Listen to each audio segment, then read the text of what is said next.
Chers auditeurs, dans ce nouvel épisode, nous allons parler de comment évaluer les compétences clés dans votre organisation et pourquoi elles peuvent constituer votre véritable avantage compétitif.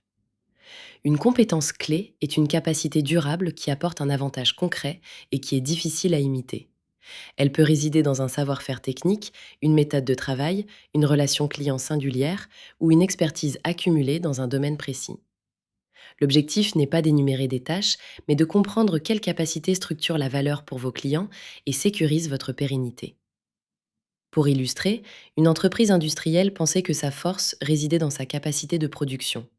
Après analyse, la vraie compétence clé était la précision de son bureau d'études, capable de réduire les cycles de prototypage de moitié. Autre point, une compétence clé n'est pas nécessairement spectaculaire. Des qualités comme la planification, la gestion des imprévus ou la coordination interne peuvent être tout aussi déterminantes. Voici une méthode simple en 4 étapes. Étape 1, identifiez ce qui crée réellement de la valeur pour vos clients. Posez-vous la question, pourquoi vos clients vous choisissent-ils? Réponse précise versus intuitive vous mèneront plus loin. Étape 2, listez les compétences nécessaires pour délivrer cette valeur. Pour chaque facteur de valeur, notez les compétences pertinentes et n'hésitez pas à élargir le spectre. Étape 3, évaluez la maîtrise de chaque compétence. Pour chaque compétence, demandez: quel niveau de maîtrise avons-nous aujourd'hui? La compétence est-elle fragile? Est-elle différenciatrice sur notre marché? Une compétence clé doit être bien maîtrisée et différenciatrice. Si elle est fragile, elle représente un risque stratégique. Étape 4, priorisez les compétences à renforcer. Trois catégories émergent souvent. Protéger les compétences déjà différenciantes et maîtrisées, développer celles qui présentent un fort potentiel mais qui sont fragiles, et maintenir à un niveau suffisant les compétences secondaires.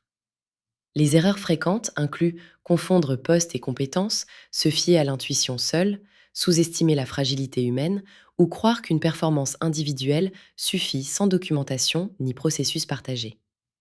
En complément, documenter les savoir-faire, instaurer des rituels d'analyse réguliers et aligner compétences, recrutement et investissement constituent les bonnes pratiques essentielles.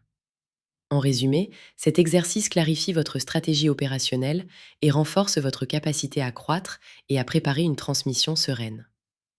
Chez Scale to Sell, nous accompagnons les dirigeants pour structurer l'entreprise, réduire les angles morts et rendre la société plus attractive pour les acquéreurs. Partagez cet épisode, abonnez-vous et contactez-nous pour échanger sur votre cas précis.